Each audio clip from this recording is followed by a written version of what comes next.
নম্বর মণ্ডলের সভাপতি সর্বাণী, তিনি মিনিমাম 50 জন লোককে নিয়ে আমার ঘরে উইদাউট পারমিশন ছাড়া উপরে উঠে ধাক্কাধাক্কি করে উপরে উঠে যান। আমার কথা হলো, আহ, উনি পারমিশন নেওয়ার তো দরকার নেই, উনি আমাকে একটা ফোন করতে পারতেন যে মনোজিৎ দা, আমার এখানে বিধায়ক এসছে, একবার দেখা করতে আসবো। খারাপ কি ছিল? পারমিশনেরও দরকার নেই, একটা কলিং বেল টিপে আপনি চলে আসতে পারতেন, কিন্তু তার সঙ্গে 50 জন লোককে নিয়ে আসার উদ্দেশ্যটা আমি বুঝতে পারলাম না। যখন আমি দেখলাম আপনি উঠলেন, উঠে গিয়ে সঙ্গে সঙ্গে বলে দিলেন তৃণমূলের হারমাত। ওটা মনোজিৎ চক্রবর্তীকে আপনারা সবাই চেনেন, জানেন। আমি সারা জীবনই হিন্দু ধর্মের উপর অগাধ বিশ্বাস, আমি বিজেপির একজন সাধারণ কার্যকর্তা, আর আমি সারা জীবন মানুষের সঙ্গে থাকি, আমার কিছু পাওয়ার নেই, কিছু নেওয়ার নেই। আমি সারা জীবন মানুষের পাশে আছি, পাশে থাকি। যারা আমাকে চেনেন ভালো করে জানেন যে মনোজিৎ চক্রবর্তীকে সপ্তাহে 7 দিন থেকে, আর 7 দিন তো আপনি পাবেনই, আর 2 দিন আমি প্রতিটা মানুষের জন্য, সাধারণ মানুষের জন্য কাজ করে থাকি। তারা কোনো কিছু না বলেই আমার ঘরে, যিনি সঞ্জুর নাম রটানো হচ্ছে, তাকে আমি মাস গেলে একটা ভাড়া নিই, সে আমার নিচের গ্যারেজটা দোকান ভাড়া হিসেবে ইউজ করেন। তো সেখানে উনি যেরকমভাবে মারপিট করেছে, দেখবেন আমি তো ছিলামই না সেখানে, নিজেরা মারপিট করেছে, ভাঙাভাঙি করেছে, সব ভিডিওগুলো আপনি যদি বলেন আমি একটা একটা করে আপনাদেরকে দেখাবো। আমার সিসিটিভি ফুটেজে সমস্ত কিছু আছে।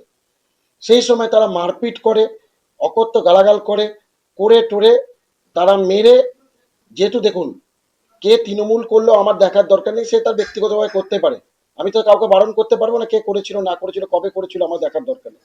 আমি কি করি সেটাই হলো মেন কথা। তো সেইখানে আমি ব্যক্তিগত দিক থেকে, যখন সঞ্জয় চক্রবর্তী তার মেয়েকে যখন মারা হয়, হাসপাতালে যায় ট্রিটমেন্ট করতে, সেই সময় তারা আমাকে ডাকে যে আমাকে একবার 4 চাকা করে নিতে। তো আমি সেই সময় 4 চাকা করে যখন নিতে যাই, তখন আবির আর তার সহিত ওই সাই বিশ্বাস, যিনি মেবি শ্রাবন্তী না কি নাম আছে, সর্বাণী, নিজস্ব কেউ হয়, ঠিক আছে, তারা আমার গাড়ির উপর প্রায় 500 ছেলে আমাকে, গাড়ির আপনি নিজে দেখতে পাবেন, গাড়ির কাঁচ ভেঙে আমার বুকে ঢোকে, মানে আসে পাথর, ঠিক আছে। আমাকে রঞ্জিত দেবনাথ, আপনাদেরকে আমি দেখিয়ে দিতে পারবো যে 2026 সালে সুশান্ত পরামানিকের পাশে এরা বসে আছে টিএমসির, আর তারা খোকন দাসের মিছিলে হেঁটেছে। সেই সব মানুষরা আজকে বিজেপির হয়ে সাংবাদিকের সামনে আমাকে অকথ্য কথা বলতে যাচ্ছে।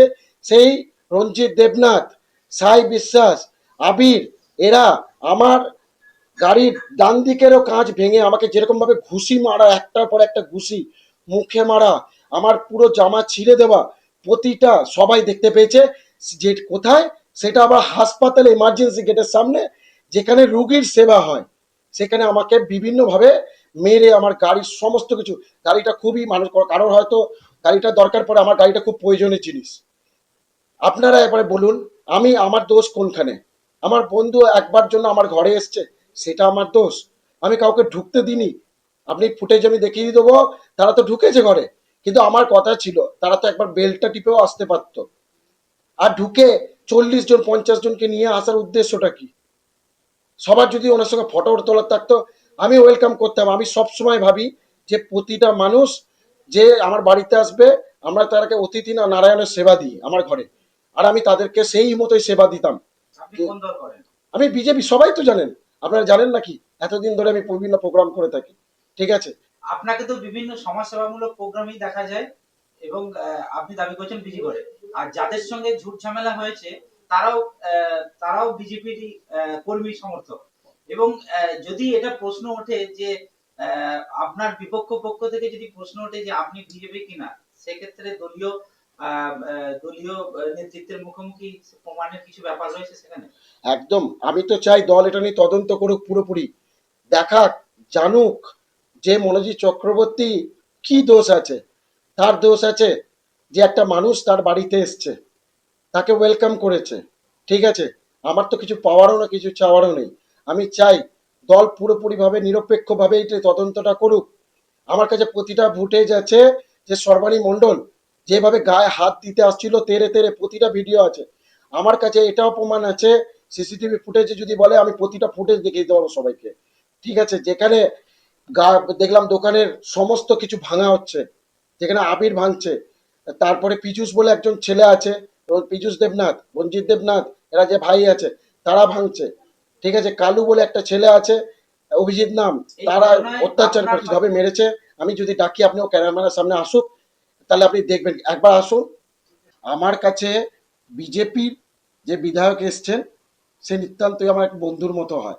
সে এসছেন কিছুক্ষণের জন্য আমার কাছে, তাতে কার কি প্রবলেম হয়ে গেল আমি এটাই বুঝে উঠতে পারলাম না। কি করে 50, 100, 200 ছেলে নিয়ে চলে এলো আমার বাড়িতে, অ্যাটাক করা হলো নৃশংসভাবে। আমার হাত কেটে দেওয়া হয়েছে, আপনাদেরকে ভিডিও আমি দিয়ে দেবো পুরো। ঠিক আছে, কিভাবে আমাকে ঘুষি, চর, থাপ্পড়, আমার বউকে পর্যন্ত ছাড়েননি। দেখুন, এই আবির আর তাছাড়া রঞ্জিত দেবনাথ দেখুন কিভাবে মেরেছে, দেখুন দেখুন, হাতে কাল সিটে ফেলে দিয়েছে। একটা পুলিশ মানুষ হয়ে, যেখানে আমাদের মুখ্যমন্ত্রী, যেখানে উইমেন হেল্প ডেস্ক তৈরি করেছেন যাতে উইমেনদেরকে সুরক্ষিত রাখার জন্য, আর আমি একজন বিজেপির সাধারণ কার্যকর্তা হয়ে আমার বউকে এরকম ভাবে অত্যাচার সহ্য করতে হলো। আমার বউকে নয়, তার সঙ্গে আরেকজন যে মানে বিজেপির দীর্ঘদিনের পুরনো, তার ওয়াইফকেও নৃশংসভাবে মেরে, প্রশান্ত আইচের তার বউকে শ্লীলতাহানি করা হয়, বুক দিয়ে হাত ধরে আবির এবং তার টেনে নামিয়ে। এটা তো মানে অশ্লীল ভাবে, সাংঘাতিক শীর্ষ ভাবে। নেতৃত্বের কাছে অভিযোগ জানাবেন? অবশ্যই জানাবো।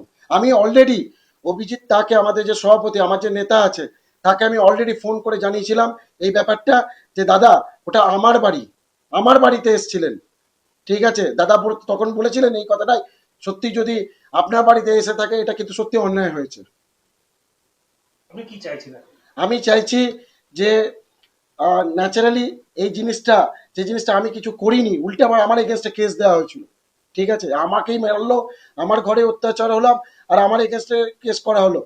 এখান থেকে আমরা প্রথম সবসময় বলে থাকি যে এটা শাসনের আইন চলবে, শাসকের নয়। তো আমার কাছে সেটাই, আমি পুলিশ মন্ত্রী শুভেন্দু অধিকারী, আমার নেতা অভিজিৎ তাকে আমি বারবার বলতে চাই যে দাদা আমার অপরাধটা এখানে কি আছে, আমি তো কোনো নির্দোষ মানুষ একটা। আর যারা এসব করেছে তারা যেন ছাড় না পায়, তাদের যেন তার জন্য কঠোর সৃষ্টি হোক।